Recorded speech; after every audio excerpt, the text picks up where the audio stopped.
باپ ذبح کرنے پہ راضی ہو گیا، بیٹا ذبح ہونے پہ راضی ہو گیا۔ یہ ہے اسلام، ایک ہمارا اسلام ہے مرضی کا، خواہش کا۔ جب چاہا اسلام پہ آگے، جب چاہا علاقائی رسوم پہ آگے، جب چاہا اسلام پہ آگے، جب چاہا خاندانی روایات پہ آگے، جب چاہا اسلام پہ آگے، جب چاہا نفس کی خواہشات پہ آگے۔ لیکن قرآن نے اللہ کے حکم کی تعمیل کے اس انداز کے لیے جو لفظ استعمال کیے ہیں، یہ ہے اسلام۔ فلما اسلم، جب اسلام کی حقیقی صورت لوگوں کے سامنے آئی کہ باپ اللہ کے لیے ذبح کرنے کے لیے تیار ہے اور بیٹا ذبح ہونے کے لیے تیار ہے، وَتَلَّهُ لِلْجَبِينِ، اور باپ نے بیٹے کو پیشانی کے بل لٹایا اور گردن کے اوپر چھری رکھ کے پوری ہمت کے ساتھ چھری پھیر دی۔ اتنی دیر میں جنت سے دمبا لا کر کے چھری نیچے رکھ دیا گیا اور یہ دمبے کی گردن پہ چھری پھیر دیتے ہیں۔ اِنَّ هَذَا لَهُوَ الْبَلَاءُ الْمُبِينُ، اللہ فرماتا ہے یہ بہت بڑی آزمائش تھی۔ پہاڑوں پہ ڈال دیے جاتی یہ آزمائش تو ان کے پتے بھی پانی ہو جاتے، زمین کی صلابت گوارا نہ کر پاتی۔ سلام علی ابراہیم، ابراہیم تیرے اوپر سلامتیاں نازل ہوں کہ تو نے اطاعت و انقیاد کا وہ جذبہ دکھایا۔ لاج رکھ لی انسانیت کی فرشتوں کے سامنے۔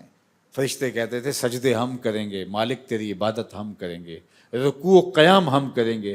یہ انسان تو دھینگا مشتی کرے گا، یہ تو لڑائی اور شر و فساد کرے گا۔ حضرت ابراہیم علیہ السلام کے اس عمل نے کیا عزت، کیا آبرو حضرت انسان کی فرشتوں کی نظر کے اندر پیدا کی کہ اللہ کے حکم پہ اللہ کے بندے کس طرح اپنی عزیز از جان چیز کو قربان کے لیے تیار ہو جاتے ہیں۔ اس سنت کو باقی رکھ کر کے ان یادوں کو تازہ کیا جاتا ہے تاکہ ہم اس کو فراموش نہ کریں۔ میرے ایک بزرگ فرمایا کرتے تھے کہ ہر شخص کا کوئی نہ کوئی اسماعیل ہوتا ہے، جب تک وہ اپنے اسماعیل کی گردن پہ چھری نہ رکھے اتنی دیر تک رب کی قربت نصیب نہیں ہوتی۔ کسی کا اسماعیل اس کا مال ہوتا ہے، کسی کا اسماعیل اس کی خواہشات ہوتی ہیں، اس کی آرزویں ہوتی ہیں۔ میں اور آپ دیکھیں کیا اس کا حکم آ جائے تو اپنی عزیز ترین چیز اللہ کی راہ میں قربان کرنے کے لیے تیار ہو جائیں گے۔ اگر ہم اپنے آپ کو تیار پاتے ہیں تو سمجھ لو کہ ہم اسلام کا مفہوم پا گئے۔ اسلام سر تسلیم خم کردن، اپنی گردن کو مالک کے حکم پہ جھکا دینا۔ ہم نے ان کے سامنے پہلے تو خنجر رکھ دیا، پھر کلیجہ رکھ دیا، دل رکھ دیا، سر رکھ دیا۔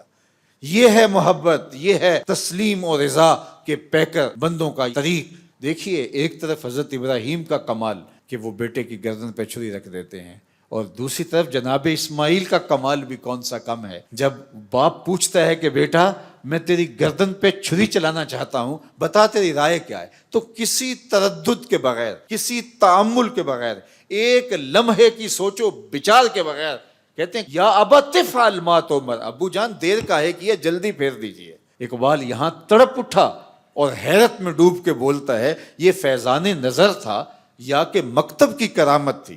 سکھائے کس نے اسماعیل کو آداب فرزندی، کس نے اسماعیل کو بتایا؟ تو میں کہتا ہوں کہ اسماعیل کو آداب فرزندی ہاجرہ نے بتائے تھے۔ اس نے بتایا تھا کہ باپ کے حکم پہ کس طرح سر تسلیم خم کیا جاتا ہے۔ آج تو مائیں باپ کے خلاف کرتی ہیں اولادوں کو اور بیانیے بناتی ہیں کہ میرے ساتھ یہ ظلم ہوا، میرے ساتھ یہ زیادتی ہوئی، میں سسرال میں آئی تو میں یوں دکھوں میں مبتلا ہو گئی، تمہارے باپ نے میرے ساتھ یہ کیا۔ لیکن حضرت ہاجرہ نے کوئی بیانیہ نہیں بنایا، اپنے بیٹے کو یہ نہیں کہا کہ ابھی تم گود میں تھے تمہارا باپ مجھے اس وادی غیر ذی زرع میں چھوڑ گیا، تمہارا باپ تو فلسطین میں تھا اور ہم یہاں کیسے دن کاٹے۔ اور اگر یہ بیانیاں لے کے حضرت ہاجرہ کھڑی ہوتی تو حضرت اسماعیل اپنے باپ کے فرما بردار نہ بنتے۔ تو اقبال کہتا ہے یہ کس نے اسماعیل کو آداب فرزندی سکھائے تھے؟ تو جواب آیا یہ حضرت ہاجرہ نے سکھائے تھے۔ انہوں نے بتایا تھا کہ باپ کے آگے اپنے سر تسلیم کو کیسے خم کیا جاتا ہے اور کیسے اطاعت و انقیاد کے جذبے کو لے کر کے آگے بڑھا جاتا ہے۔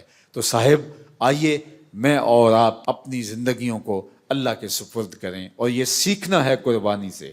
یہ محض ایک دمبے کی گردن پہ چھری چلانا ہی نہیں ہے، بلکہ اس وقت کو یاد کرنا ہے، ان لمحوں کو یاد کرنا ہے، اور حضرت ابراہیم علیہ السلام کی قربانی کے فلسفے کو سمجھنا ہے۔ رب کے حکم پر عزیز سے عزیز چیز بھی قربان کرنے کی نوبت آئے تو بغیر کسی تعمل اور تردد کے اپنے آپ کو تیار پانا ہے۔ اللہ جل شانہ مجھے اور آپ کو قربانیاں کرنے اور قربانی کے فلسفے کو سمجھنے کی توفیق دے۔